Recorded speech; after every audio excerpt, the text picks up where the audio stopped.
بسم اللہ الرحمن الرحیم الحمد للہ والصلاة علی اہلہا اما بعد۔ باب نمبر 82 چل رہا ہے اور یہ بات بتلائی جا رہی ہے کہ عورت کے ساتھ کس طرح سلوک کرنا چاہیے۔ حضرت نبی پاک صلی اللہ تعالی علیہ وسلم نے حضرت ماں عائشہ کی دل لگی کے لیے 11 عرب کی عورتوں کا قصہ بیان فرمایا ہے۔ وہ قصہ چل رہا تھا کہ پہلی عورت نے اپنے شوہر کی برائی اس طرح کی کہ میرا شوہر دبلے اونٹ کا گوشت ہے اور وہ بھی ایسے پہاڑ پر ہیں کہ جس پر چڑھنا مشکل ہے، یعنی میرا شوہر کسی کام کا نہیں ہے۔ دوسری نے بھی اپنے شوہر کی برائی بیان کی تھی اور یہ کہا تھا کہ میرا شوہر عیوب کا بھنڈار ہے، یعنی اگر میں بیان کرنا شروع کروں اس کے عیوب کو تو میں کسی بھی عیب کو نہیں چھوڑ سکتی، اتنے سارے عیوب ہیں۔ تیسری نے یہ کہا تھا کہ میرا شوہر لمبو ہے، یعنی صرف مینارے کی طرح دکھلاوا ہے، اور اگر میں اس کے سامنے بات کرنے لگوں تو طلاق دے دیتا ہے اور اگر خاموش رہوں تو لٹکا کر رکھ دیتا ہے، یعنی کسی بھی اعتبار سے مجھے کچھ بھی نفع نہیں ہے۔ چوتھی نے اپنے شوہر کی عجیب تعریف کی ہے۔ اس نے یہ کہا کہ میرا شوہر تیہامہ ایک جگہ کا نام ہے، تیہامہ کی رات کی طرح ہے۔ تیہامہ کی رات بڑی معتدل یعنی درمیانی مانی جاتی ہے، وہاں نہ گرمی ہوتی ہے نہ ٹھنڈک، یعنی وہ یہ کہنا چاہتی ہے کہ میرے شوہر سے مجھے نہ خوف ہے نہ اکتاہٹ ہے۔ اس نے اس طرح اپنے شوہر کی تعریف کی ہے۔ پانچویں نے بھی اپنے شوہر کی اس طرح تعریف کی ہے کہ میرا شوہر جب گھر میں آتا ہے تو چیتا بن جاتا ہے۔ چیتا جو ہے وہ نرم اخلاق کا ایک جانور ہے، یعنی میرا شوہر بڑے نرم اخلاق والا ہے، اور جب باہر جاتا ہے تو شیر بن جاتا ہے، خوب دہاڑتا ہے۔ اس نے ان لفظوں میں اپنے شوہر کی تعریف کی۔ پھر آگے کہہ رہی ہے کہ اس نے مجھے جو ذمہ داری سونپی ہے، جو خرچ ہمیں دیتا ہے، کبھی اس نے ہم سے خرچ کا حساب نہیں مانگا۔ اس طرح اس نے اپنے شوہر کی تعریف کی ہے۔ چھٹی نے اپنے شوہر کی برائی بیان کی ہے۔ اس نے یہ کہا کہ میرا شوہر جب کھاتا ہے تو سب چٹ کر جاتا ہے، اور جب پیتا ہے تو سب خالی کر دیتا ہے، اور لیٹتا ہے تو اکیلا لیٹتا ہے، مجھے ساتھ میں نہیں لیٹتا، اور جو ہے پراگندہ حالت کو یعنی ہاتھ داخل نہیں کرتا کہ وہ پراگندہ حالت کو جانے، یعنی وہ مجھ سے صحبت تک نہیں کرتا۔ اس طرح چھٹی نے اپنے شوہر کی برائی بیان کی ہے۔ ساتویں جو عورت ہے اس نے بھی اپنے شوہر کی برائی بیان کی ہے۔ یہ کہہ رہی ہے کہ صحبت کرتے وقت میرا شوہر تھک جاتا ہے اور جو ہے وہ سینے پر چڑھ جاتا ہے، یعنی وہ ضعیف الباہ ہے، جو ہے صحبت میں اور اس طرح میری شہوت پورا کرنے میں بہت زیادہ کمزور ہے۔ اور پھر آگے یہ کہا کہ بیماریوں کی پوٹلی ہے، اور وہ آگے یہ کہا کہ سر تیرا پھاڑ دے یا کم از کم سر زخمی کر دے۔ اس طرح اس نے اپنے شوہر کی برائی بیان کی ہے۔ اور جو 8ویں نمبر کی جو عورت تھی اس نے اپنے شوہر کی تعریف کی ہے کہ میرا شوہر چھونے میں خرگوش کی طرح نرم اور خوشبو میں زعفران کی طرح مہکتا ہے۔ اس طرح جو ہے 8ویں نمبر کی عورت نے اپنے شوہر کی تعریف کی۔ 9ویں نمبر کی عورت نے بھی اپنے شوہر کی تعریف کی کہ میرا شوہر بلند ستون والا ہے۔ کیا مطلب؟ خاندانی شرافت والا ہے۔ بلند ستون والا یہ کنایہ ہوتا ہے خاندانی شرافت والے سے۔ بہت زیادہ راکھ والا ہے، یعنی کیا مطلب؟ اس کے یہاں کھانا بہت زیادہ پکتا ہے، اور کھانا کیوں پکتا ہے؟ اس کے یہاں مہمان بہت آتے، مہمان نواز ہے۔ اس طرح اس نے تعریف کی۔ اور پھر کہا لمبے پرتلے والا، یعنی جو تلوار کا جو پرتلا ہوتا ہے، تو وہ کہہ رہے لمبے پرتلے والا ہے، اس کا مطلب یہ کہ وہ خود بھی بہت لمبا ہے، اور لمبا ہونا ایک اعتبار سے بہادر ہونے کی علامت ہوتی ہے۔ اور پھر کہا کہ انجمن سے قریب گھر والا، یعنی کیا مطلب؟ لوگ اس کو میٹنگوں میں بلاتے ہیں، اس سے رائے لیتے ہیں، میرا شوہر اتنا بڑا ہے۔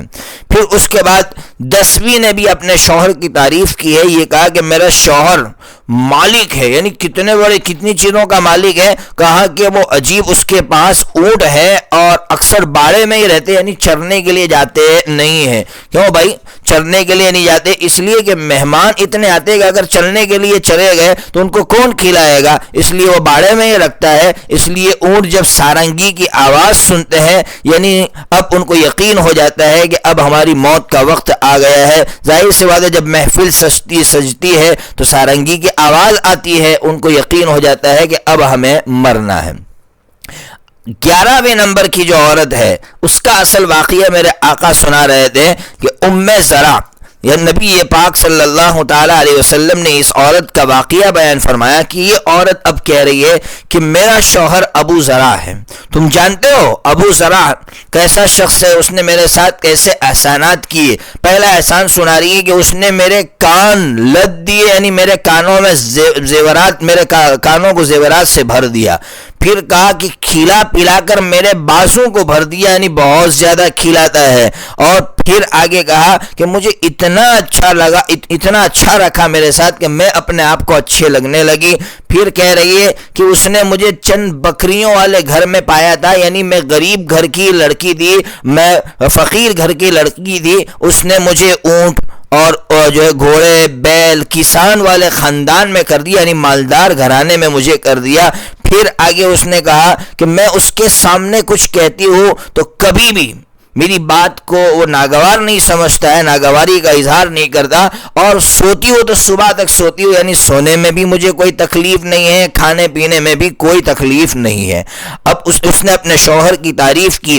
اب اپنے ساس کی تعریف کر رہی ہے کہ ابو زرع کی ماں یعنی میرے ساس کتنی اچھی ہے. تو اس نے اس کی تعریف ساس کی اس طرح کی کہ اس کی گونے باندھنے کی رسیاں بڑی, یعنی بڑی مالدار ہے. آپ دیکھتے جو گونیاں ہوتی ہے اس میں جو ہے غلہ اناج بھرا جاتا ہے, اس کی رسیاں بڑی ہے. اس کا مطلب یہ کہ اس میں بہت زیادہ غلہ بھرا جاتا ہے, بہت زیادہ مالدار ہے. اس کا مکان بہت زیادہ وسیع ہے, وہ بخیل نہیں ہے, کنجوس نہیں ہے. مکان وسیع ہونے کا مطلب یہ ہوتا ہے کہ مہمانوں کی کثرت ہے اس کے یہاں.